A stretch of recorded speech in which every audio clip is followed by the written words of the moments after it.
거룩한 예배로 오신 성도님들을 주님의 이름으로 환영합니다. 우리가 온 마음을 다하여 예배할 때 주님도 온 마음을 다하여 우리에게 임하시는 줄 믿습니다. 이제 예배하겠습니다. 하나님께 예배하는 사람은 영과 진리로 예배해야 합니다. 아멘.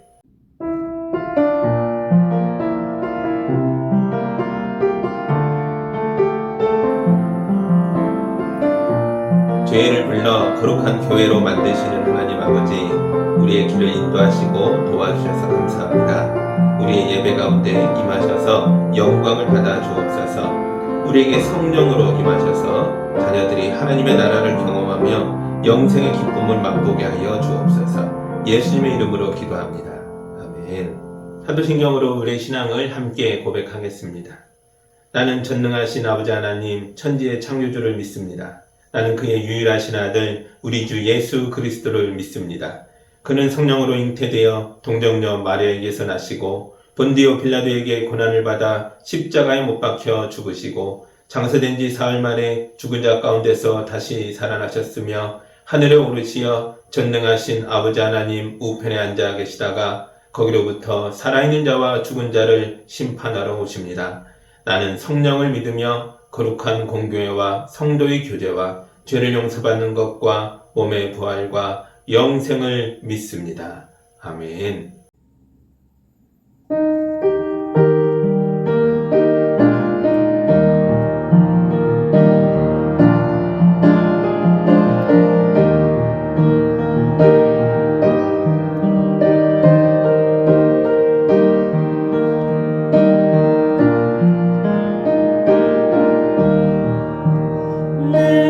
주의 보혈을 정하여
주시는 하나님의 말씀은 누가복음 4장 1절에서 13절의 말씀입니다.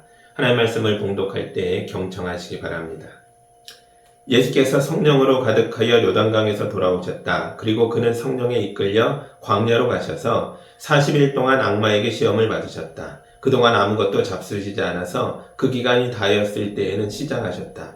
악마가 예수께 말하였다. 내가 하나님의 아들이거든 이 돌더러 빵이 되라고 말해보아라. 예수께서 악마에게 대답하셨다. 성경에 기록하기를 사람은 빵만 먹고 사는 것이 아니다 하였다. 그랬더니 악마는 예수를 높은 데로 이끌고 가서 순식간에 세계 모든 나라를 그에게 보여주었다. 그리고 나서 악마는 그에게 말하였다. 내가 이 모든 권세와 그 영광을 너에게 주겠다. 이것은 나에게 넘어온 것이니 내가 주고 싶은 사람에게 준다. 그러므로 내가 내 앞에 엎드려 절하면 이 모든 것을 너에게 주겠다. 예수께서 악마에게 대답하셨다. 성경에 기록하기를 주 너희 하나님께 경배하고 그분만을 섬기라 하였다. 그래서 악마는 예수를 예루살렘으로 이끌고 가서 성전 꼭대기에 세우고 그에게 말하였다.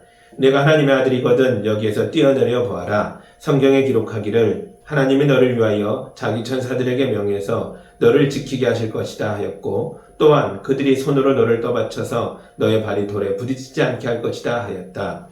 예수께서 악마에게 대답하셨다. 성경에 기록하기를 주 너희 하나님을 시험하지 말아라 하였다. 악마는 모든 시험을 끝마치고 물러가서 어느 때가 되기까지 예수에게서 떠나 있었다. 아멘. 제가 기도합니다. 사랑의 하나님 아버지, 우리 예수님이 광야에서 악마에게 시험을 받았던 말씀을 읽었습니다. 우리도 이 세상에서 어려운 일을 많이 겪게 됩니다. 이 말씀을 기억하면서 무엇으로 어떻게 이 악마를 물리칠지를 깨닫고 승리자로 살아가도록 인도하여 주옵소서. 예수님의 이름으로 기도합니다. 아멘. 어느 초등학교에서 선생님이 아이들에게 눈이 녹으면 뭐가 됩니까? 라고 물어봤습니다. 물이요. 아이들이 씩씩하게 대답했습니다. 그런데 교탁 앞에 앉아있던 작은 아이가 작은 소리로 중얼거렸습니다. 봄이요. 작은 소리였지만 교실의 아이들이 모두 들었습니다. 그래서 모두 즐겁게 웃었습니다. 오늘은 사순절 첫째 주일입니다. 사순절은 40일을 뜻하는 그리스어 테사라코스티라는 말을 우리말로 옮긴 것입니다. 그런데 놀랍게 영어에서는 사순절을 렌트라고 부릅니다. 렌트는 봄을 뜻하는 랭텐이라는 말에서 왔다고 합니다. 사순절은 예수님의 부활을 미리 준비하는 기간입니다. 부활이 있으려면 먼저 십자가의 고난이 있어야 합니다. 십자가는 마치 혹독한 눈보라 같은 고통입니다. 그런데 영원히 계속되는 눈폭풍이 아니었다는 거죠. 예수님이 죽음을 이기고 일어나시는 부활의 아침이 오면 눈이 녹으면 봄이 오듯이 고난도 고통도 모두 사라지게 될 것입니다. 부활절 아침이 오면 우리나라와 우리 교회와 여러분 가정의 모든 고통이 눈 녹듯 사라지게 될 줄 믿습니다.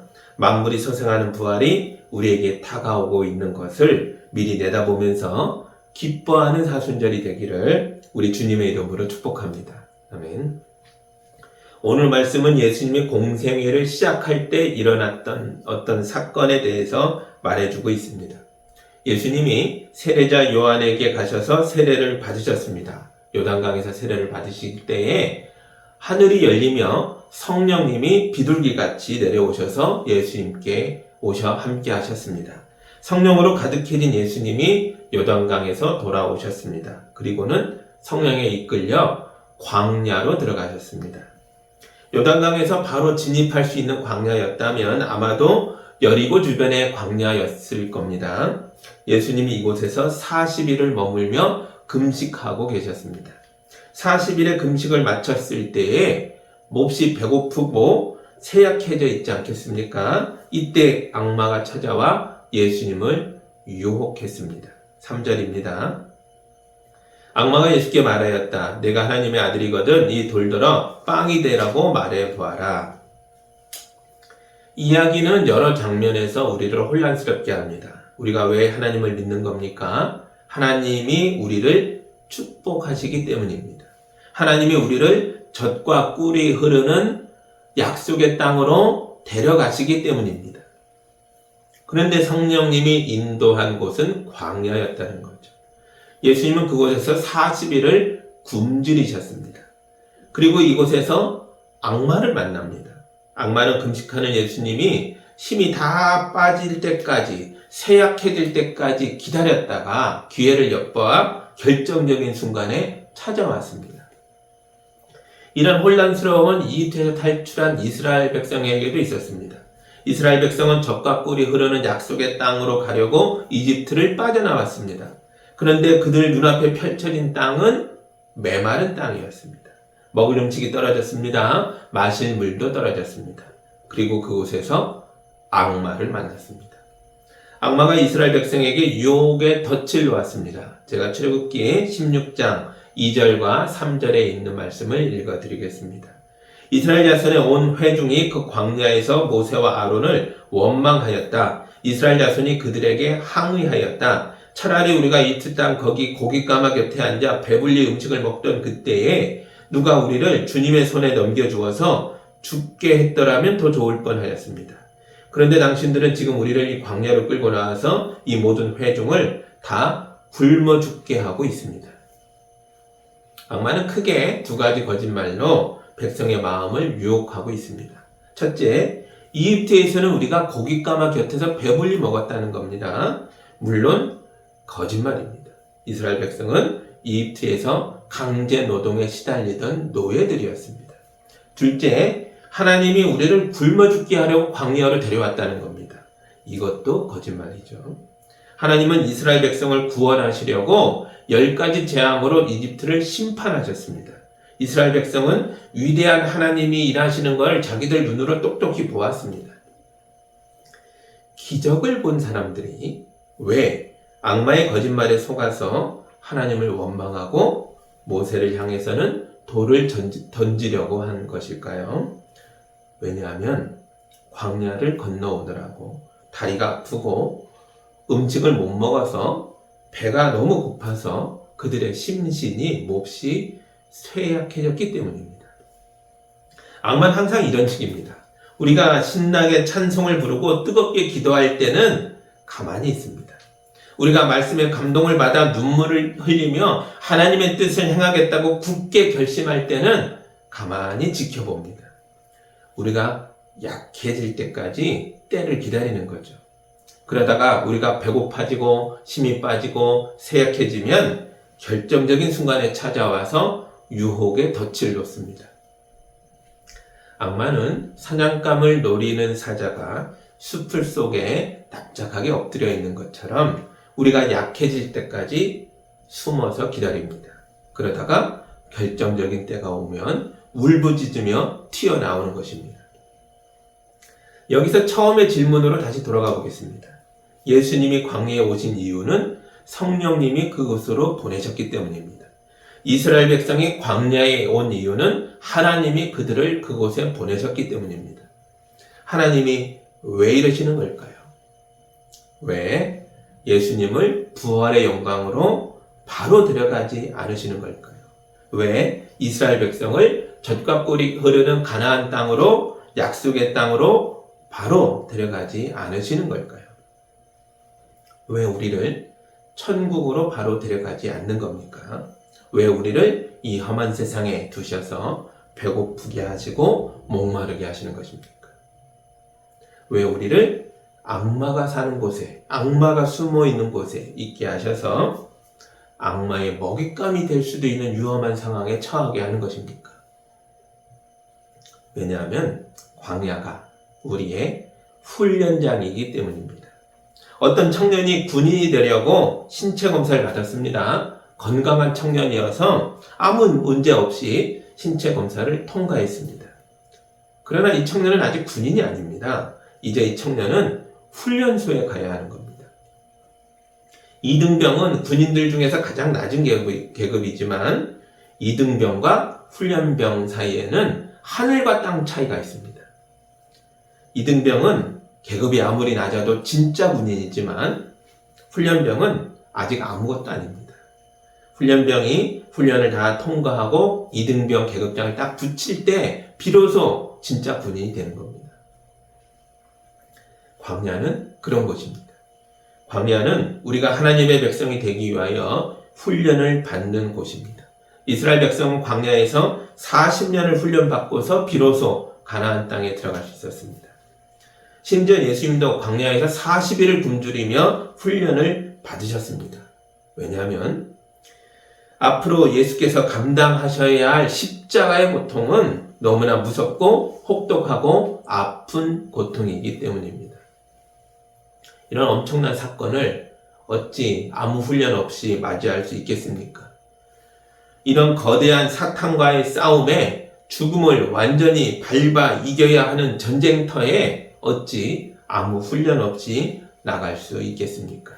그래서 성령께서 하나님의 아들이신 예수님을 광야로, 훈련장으로 인도하신 것입니다. 광야라는 이 훈련장에는 악마들이 숨어 있습니다. 악마들은 우리가 하나님의 군대가 되는 걸 원하지 않습니다. 그들은 우리를 훈련에 실패한 낙오자로 만들려고 합니다. 영국의 작가 C.S. 루이스는 이런 악마의 전략에 대해서 깊이 묵상해 보았습니다. 그리고는 스크루테이프의 편지라는 책을 통해서 악마가 구사하는 다양한 전략들을 우리에게 소개해 주고 있습니다. 스크루테이프라는 이름은 이 작가가 붙인 이름입니다만 오래된 악마입니다. 인간을 유혹해서 멸망시킨 아주 경험이 많은 스크루테이프가 이제 막 악마의 일을 시작한 신참 악마인 루이스에게 편지를 써서 자기의 풍부한 실전 경험들을 전해주려고 하고 있습니다. 악마들은 인간을 환자라고 부른다라고 작가가 말합니다. 예수님은 죽어가는 환자를 살리려고 하는 참된 의사이고, 악마는 이미 죽어가고 있는 환자를 더 빨리 죽여서 지옥으로 끌고 가려고 하는 돌팔이 의사들과 같다는 거죠. 선배 악마 스크루테이프가 신참 악마에게 이렇게 말해줍니다. 환자들에게 미래에 대한 두려움을 심어주어라. 그래서 지금 이 순간에 집중하지 못하게 해라. 따분한 일로 시간을 낭비하게 만들어라. 정말 좋은 일은 하나도 못한 채 인생을 그냥 그렇게 끝내게 해라. 그러면 그들은 지옥에 도착할 것이다. 그들은 진리를 배우는 학생이 아니라 진리를 비판하는 비평가가 되게 해라. 그러면 사람들이 자기에게 맞는 교회를 찾아 헤매게 될 것이며, 교회는 사교 클럽이 되고 취미 동아리가 되고 아니면 정치적 파당이 되고 말 것이다. 악마가 우리를 유혹의 덫에 빠뜨려서 하나님과 멀어지게 만들려고 온갖 노력을 다하고 있습니다. 우리를 게으르게 만들고, 우리를 의심하게 만들고, 우리를 자만하게 만들고, 우리를 목마르고 배고프게 만들어서 세상의 밑바닥으로 가라앉혀서 지옥으로 끌고 가려고 합니다.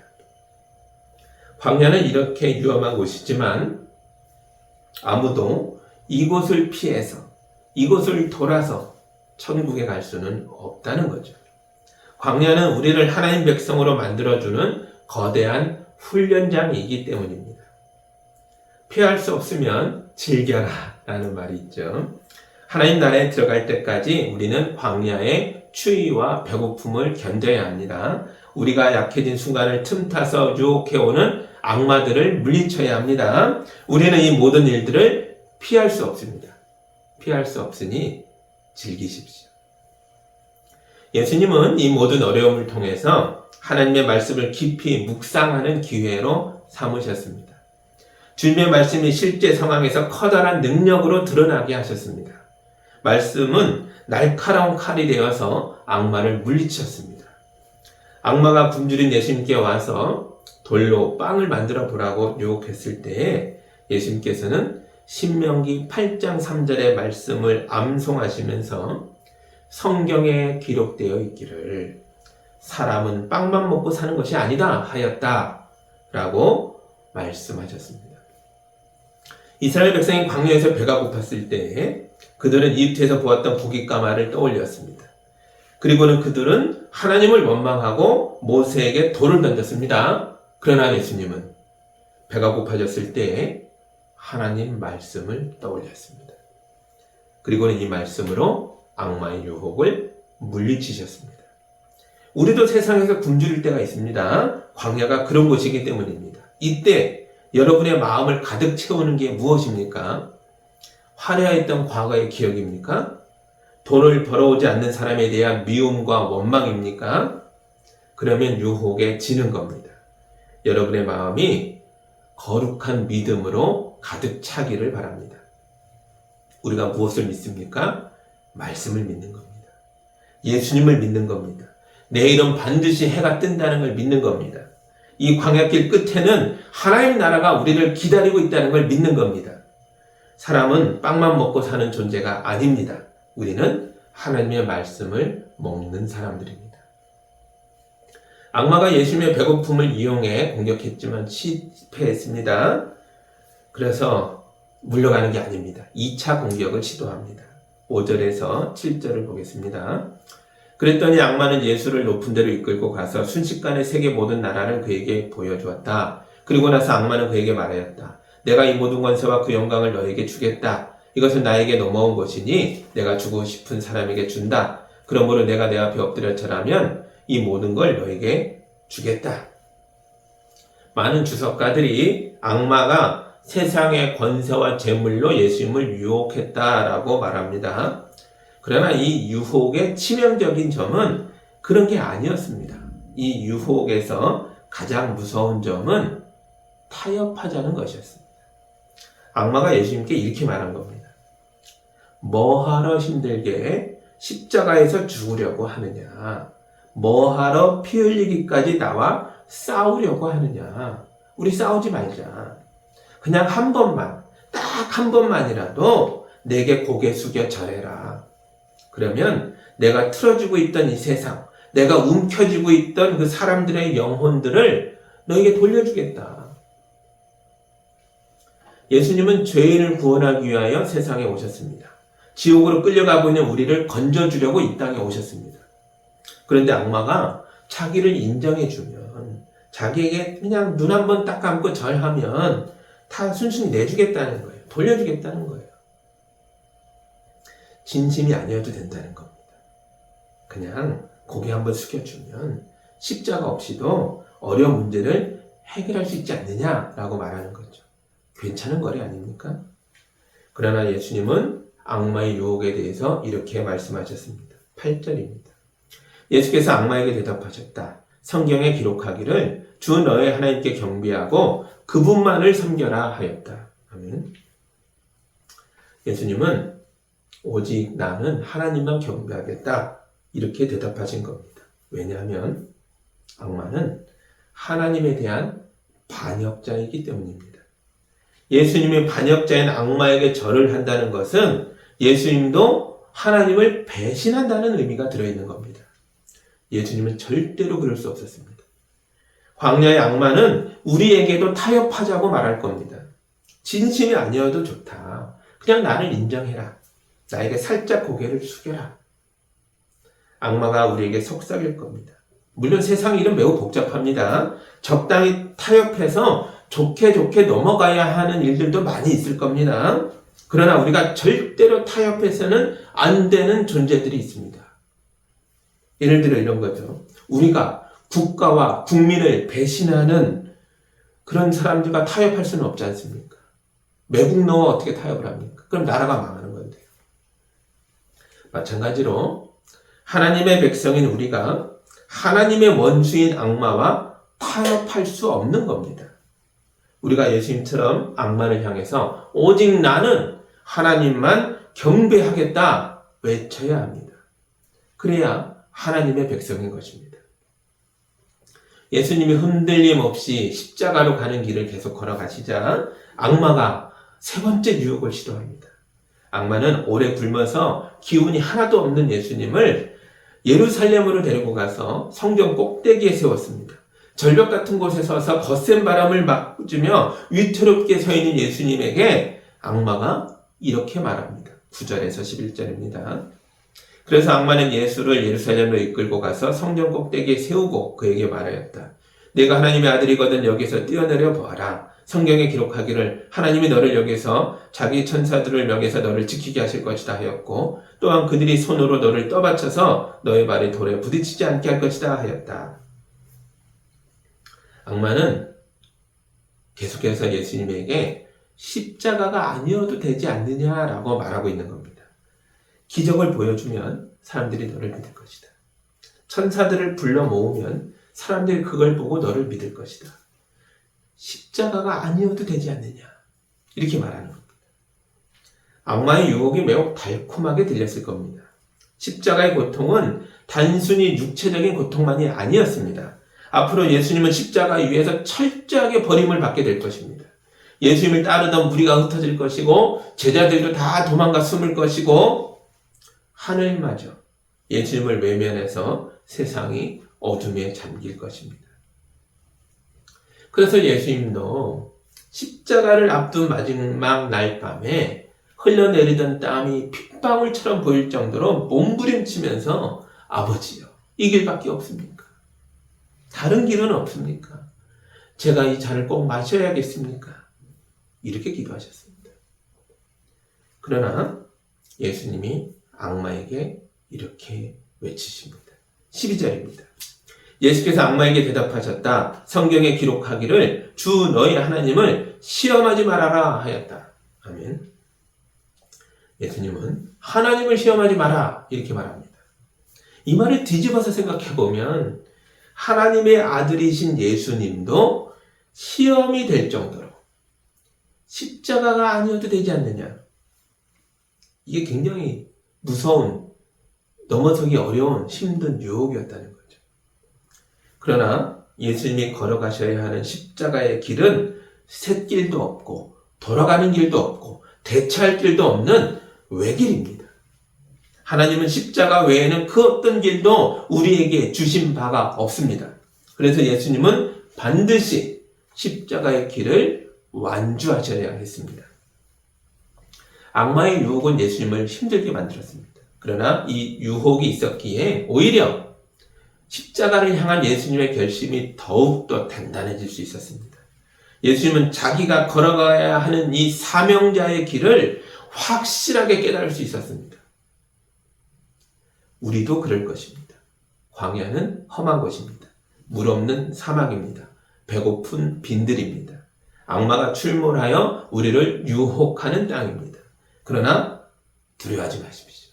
광야는 우리의 훈련장일 뿐입니다. 우리에게는 주님의 말씀이 있습니다. 말씀이 우리의 총이고 칼입니다. 우리는 주님의 말씀으로 광야의 어려움을 물리칠 것이며 승리하게 될 것입니다. 광야에서 우리의 믿음이 크게 성장할 것입니다. 사명을 이루겠다는 우리의 결심이 더욱더 단단해질 것입니다. 우리는 광야에서 믿음의 용사로 성장해서 하나님의 뜻을 이루며 살아가게 될 것입니다. 이번 사순절이 훈련의 시간이 되는 줄 믿습니다. 작은 금식, 작은 절제, 작은 금욕을 시작하십시오. 이런 작은 승리의 경험이 모여야 큰 승리로 나아갈 수 있습니다. 주님의 용사가 되어 우리가 달려갈 길을 끝까지 달려 마침내 거룩한 하나님의 나라에 들어가는 우리 모든 성도들이 다 되시기를 주님의 이름으로 축복합니다. 아멘. 기도하겠습니다. 하나님 감사합니다. 사순절 첫째 주일 광야에서 악마의 유혹에 맞닥뜨렸던 주님의 모습을 보았습니다. 이것이 과거의 어느 날이 아니라 현재를 살아가는 우리의 모습이기도 합니다. 그러나 주님, 우리가 두려움에 함몰되지 않을 것을 믿습니다. 예수께서 이 모든 걸 이기셨기에 주님을 따르는 우리도 이길 줄 믿습니다. 거룩한 말씀으로 악을 소멸하며 하나님의 뜻을 이루어내며 광야가 거대한 훈련장이 되어 거룩한 용사로 세움받는 시간이 될 수 있도록 인도하여 주옵소서. 예수님의 이름으로 기도하옵나이다. 아멘.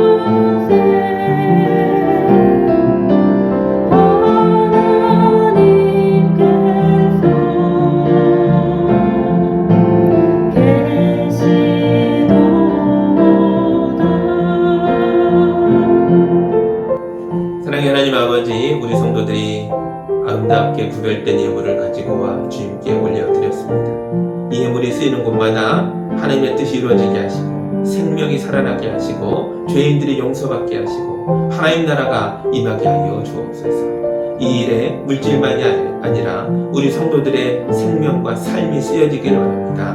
우리 성도들이 하나님의 일을 힘있게 해낼 수 있도록 건강을 지켜주시고 마음을 지켜주시고 하는 모든 일들마다 하나님의 영광이 드러나도록 축복하여 주옵소서. 예수님의 이름으로 기도하옵나이다. 아멘.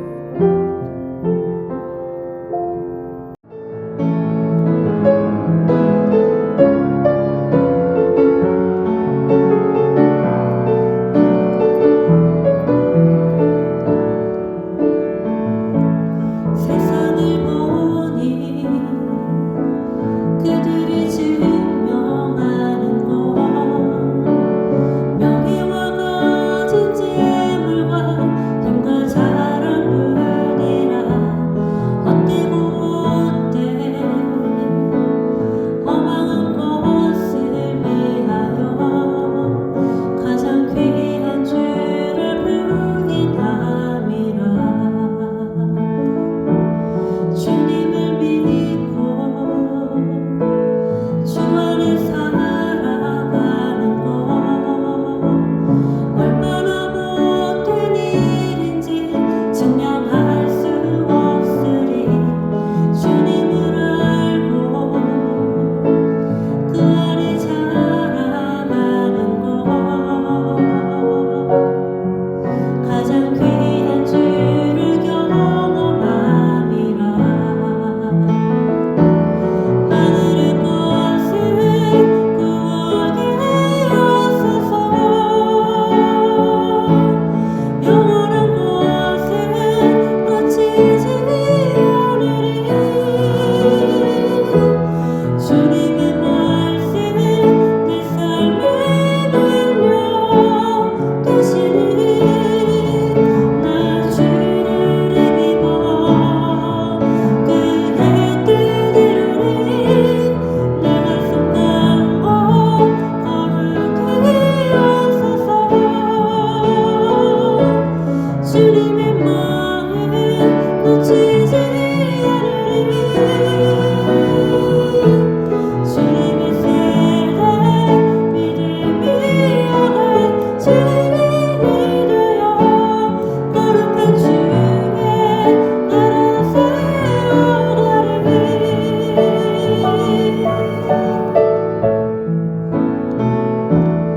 하늘의 꽃을 구하게 하소서.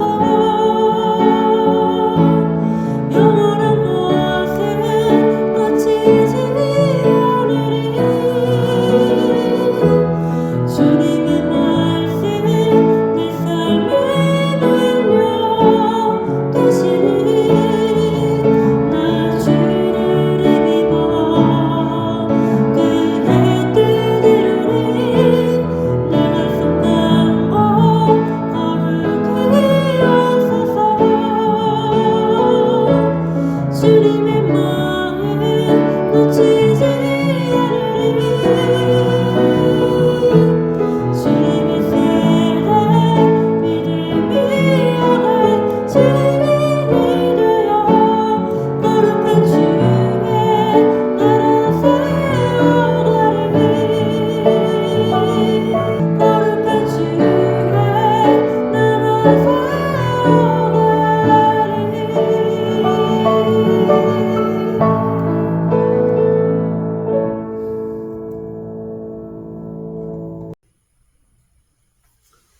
이제는 우리를 위하여 십자가까지 나아가셨던 예수 그리스도의 은혜와 우리 하나님 아버지의 크신 사랑과 성령님의 인도하심이 거룩한 성도로 광야 같은 세상을 훈련장으로 알고 담대하게 살아나가는 우리 모든 성도들 위해 이제로부터 영까지 함께하기를 간절히 축원하옵나이다. 아멘.